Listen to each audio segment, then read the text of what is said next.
Parte tercera tercero. Menos los últimos 3 capítulos. El venado y el fuego.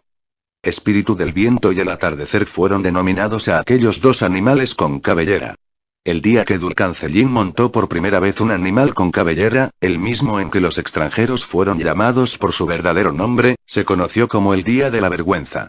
Era una guerra contra Misarianes, y había comenzado muy mal. Hombres jóvenes fueron reclutados para la guerra, mientras que los ancianos se alojaron en los talleres para ayudar en el pulimento de las armas. Las mujeres y los niños tuvieron asilo en las numerosas construcciones de piedra de la Cuidad. Los hombres de Molizmos los halló Dulcancelín confundidos y muy asustados. Solo estaban ahí mirándose morir. Las 3 naves estaban metiéndose en el mar. Habían llegado demasiado tarde. Molizmos le contaba al guerrero que estuvieron todos envueltos en una tormenta de arena. A pesar de todo habían caminado hacia la costa con el propósito de impedir el desembarco de los extranjeros en caso de que intentaran hacerlo. El viento se extinguió, vieron que los extranjeros habían ocupado el muelle hasta la playa. Las armas de los extranjeros arrojaron fuegos desde una gran distancia, fuegos que desgarran el cuerpo. Unos jinetes aparecieron. Venían corriendo por la orilla. Desmontaron los 4 que eran y de inmediato se protegieron detrás de las armas. Los últimos fuegos los mantuvieron lejos, mientras todos ellos regresaban a las naves. Todo ocurrió tan rápido que ha tardado más en contárselo. Cucú pensaba que si no fue una fortuna que entre tantos fuegos que ha arrojado, ninguno estuvo dirigido al jefe de los guerreros. Por cierto, a Cucú nunca la habría caído bien del todo Molizmos. Dulcancelín pedía una guerra. Nakin la joven había recibido la difícil tarea de memorizar los códices pliego por pliego, palabra por palabra. Los códices guardaban remotas explicaciones sobre lo creado y lo sucedido. Los códices sagrados se desparramaron por el continente, y se ocultaron donde nadie pensaría buscar. Por ejemplo, en la memoria de una frágil mujer. Dulcancelín había elegido 29 hombres que lo acompañaran. Elec de la estirpe era uno de ellos. Dulcancelín le dice a Cucú, eres mi hermano, quiero saber desde ahora y hasta el final que, si me toca morir sin poder regresar a los confines, tú lo harás por mí. Volverás a mi aldea y a mi casa. Y dejarás un poco de mi sangre en la tierra que amo. Cucú le dice que tenía la palabra y muerto tendría que estar y 2 veces para faltarle. No son 30 guerreros, son el venado, y la fuerza de la creación va con ellos.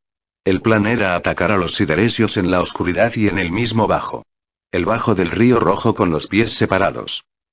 Las tierras fértiles tuvieron su primera victoria. Los sideresios fueron sorprendidos por un ataque que llegó con pies de aire, saltó sobre ellos y los demolió. Algunos decían Dulcancelín va a la guerra como si la muerte no existiera, otros decían como si ya estuviesen muerto. Los propios sideresios hablaban de él como un guerrero feroz. Y cuando pudieron arrancarle un trozo de ropa para cebar con su olor a la jauría negra, lo comenzaron a llamarlo la presa. Los sideresios se rehicieron y comenzaron a devolver los golpes. El venado ya no contaba con la sorpresa en el ataque. En todo momento los aguijones, los hombres se organizaban en partidas numerosas que en aquellos tiempos y lugares se conocieron con el nombre de aguijones, se mantuvieron comunicados entre sí, con Beledán. El venado comprendió la necesidad de mantener posiciones fijas. Los supremos astrónomos mandaron a buscar a todos menos los designados para quedarse a defender los desplazamientos. Y que se dieran prisa. Elec y Dulcancelín entraron al observatorio. Molizmos también se encontraba allí. Zabralcán les dijo que pronto deberían pelear otra vez. Los sideresios se encuentran en las colinas del límite.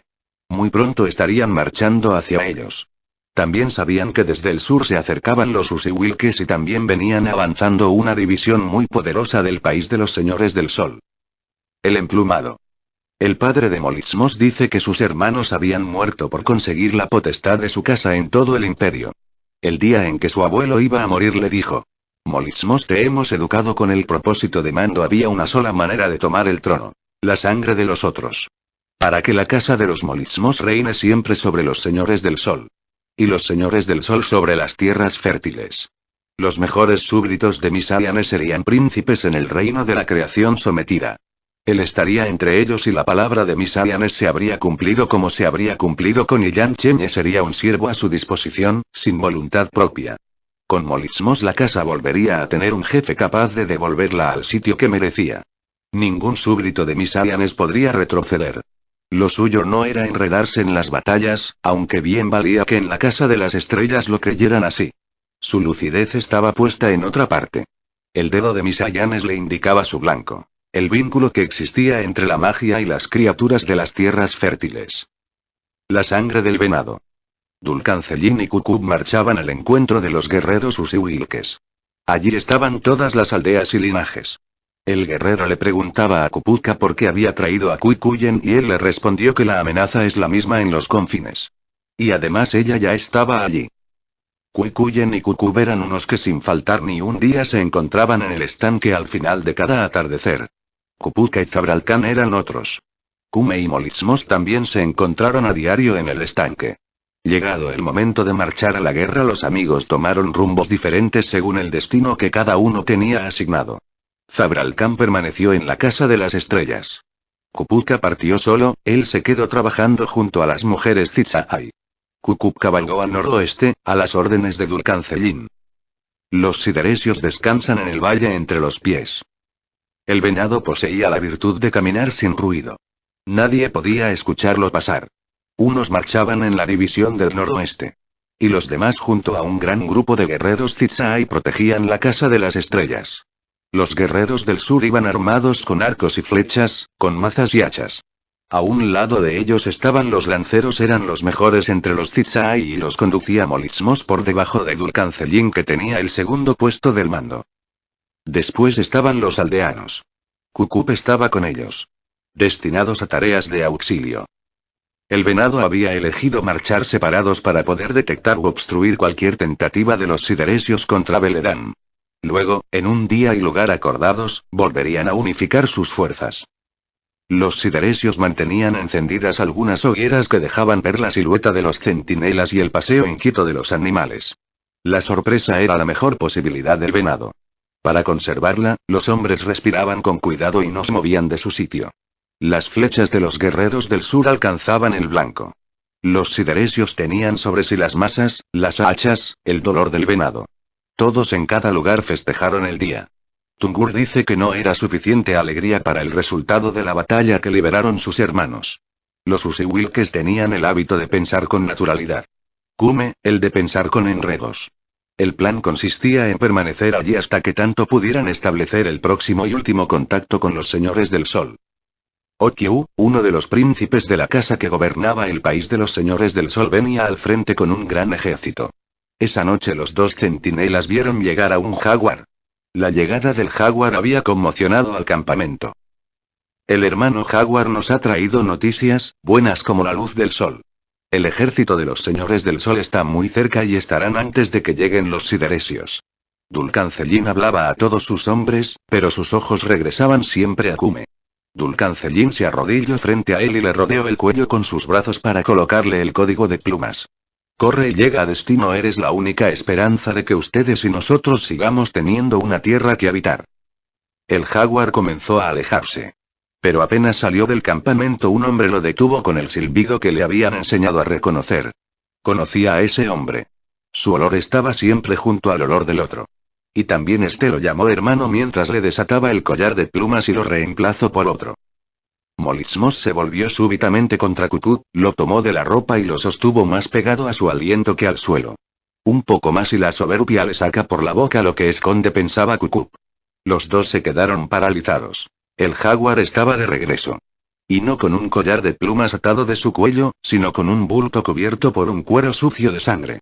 Envuelta en el cuero estaba una cabeza de un hombre. El ejército de los señores del sol habría sido atacado por los sideresios. La batalla se acercaba y las ventajas que parecían únicas era el número, el valor y el favor de la magia. Y la fuerza de la tierra que en ese día no nos abandonará. Decían los hombres. Se iba a iniciar en las colinas del límite. Cuando los sideresios aparecieron en el horizonte, el venado había recobrado su entereza y estaba listo para enfrentarlos. El ejército de las tierras fértiles mantuvo una formación similar a la anterior, repetida en dos frentes de ataque. Pero esta vez ellos también cabalgarían. Ayudados por Kukub aprendieron las artes y alimañas. El golpe de un arma desconocida que multiplicaba en fuego y en estruendo a aquellas otras que los sideresios habían utilizado en el puerto el día que Drimus escapó de Belerán. Pero por un sideresios que caía, el venado caía muchas veces. El venado sabía que el espacio que lo separaba de los sideresios lo exponía a la peor desigualdad. Las imprevistas armas de Misaianes estaban destruyendo al venado. La muerte buscaba al jefe Usiwilke por todos los costados. Él le cayó ese día. Cucub había sentido que se partía en mitades cuando le dieron a conocer su destino. Cucub, enamorado de Kuikuyen, tuvo vergüenza. Entonces Cucub decidió pelear. Tomaré tu cuchillo, le dijo a Molismos. Molismos estaba herido en su costado y el aspecto de quien está próximo a dejar la vida. Lo que sí recordó fue cómo encontró al enemigo que las estrellas le habían designado. Era Iyan Chenye cuando la distancia fue bastante corta, cortando desde el estómago hacia arriba. Cucub extrajo el cuchillo y lo miró. Los sideresios retrocedían y giraban hacia un lado como si otros, además de ellos, les diesen pelea.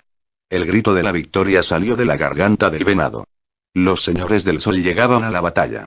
100 bestias colmilludas aparecieron de entre las filas de los sideresios. Saltaron sobre los guerreros de las tierras fértiles. Los perros avanzaban por el campo de batalla como buscando a alguien y a Dulcancellín. Ese hubiese sido su día final, su tiempo de partir, y ese hubiese sido sin Tungur, sin Cucú, sin los guerreros que acudieron en su ayuda y lograron arrebatárselo de los colmillos, desfigurado pero vivo. Dulcancellín tenía asignados unos pasos más sobre la tierra. Anochecía. Ambos ejércitos necesitaban recompensarse. Cuando volvieran a enfrentarse a la mañana, uno de ellos cantaría victoria. Okyu se acercó a Dulcancellín. Nos conocimos a través de los jaguares y, de no verte pelear, hubiese seguido pensando que la traición podía ser tu obra. El último jaguar nos condujo hacia una emboscada. Gracias a la prodigiosa aparición de un anciano que nos advirtió del peligro justo antes que la trampa se cerrara por completo, el anciano llegó. Dulcancellín le pregunta si el anciano se llamaba Kupuka, pero Okyu no recordaba que aquel anciano haya mencionado su nombre. El venado estaba enfrente de los sideresios, una batalla que iba a suceder 2 veces. Una embestida furiosa se encimaba a la línea de los cañones.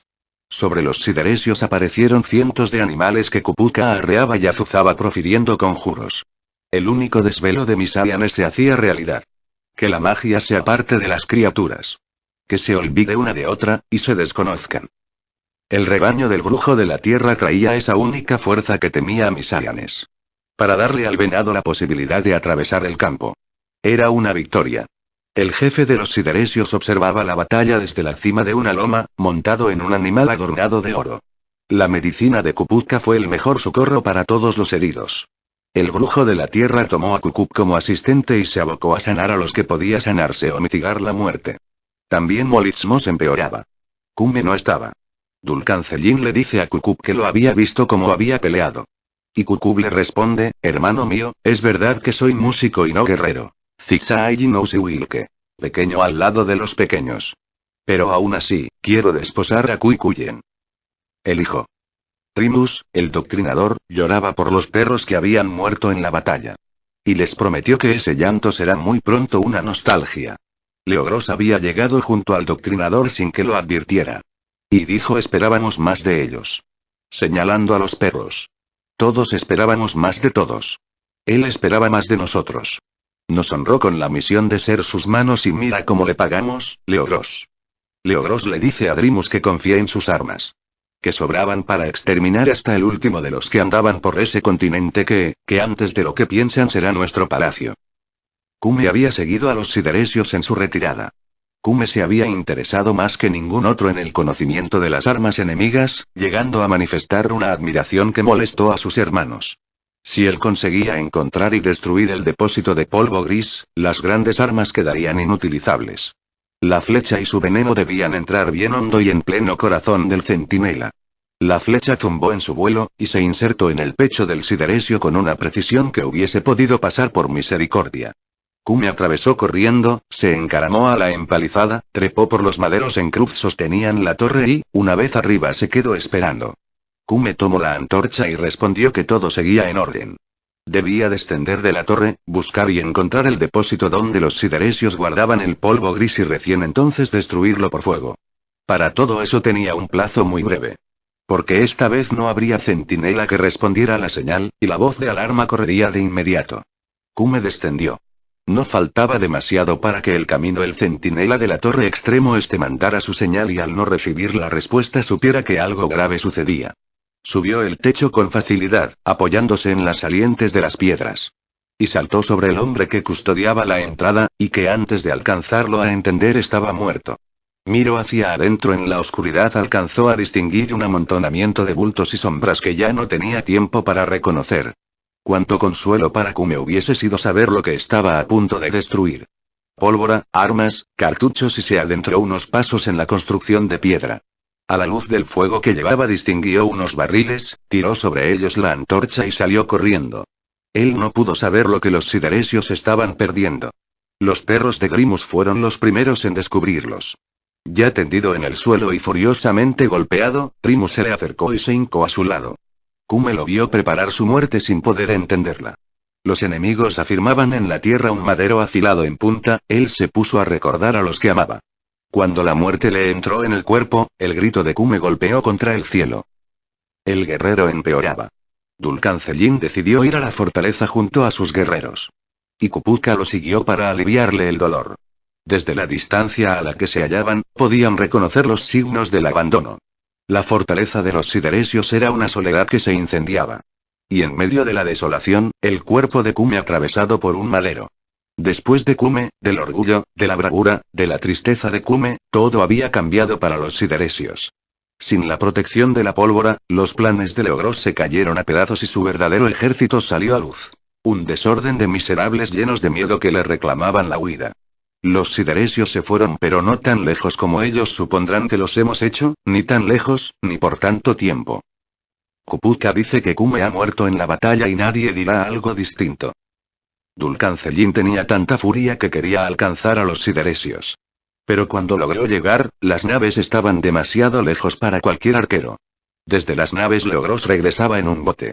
El guerrero tensó el arco y el sideresio sacó su arma y el fuego se llevó por delante la vida del guerrero y la flecha se perdió en el mar. Dulcan Cellin sintió entrarle un dolor por el pecho y supo que ya estaba en territorio de la muerte. Kukub lloraba como un niño.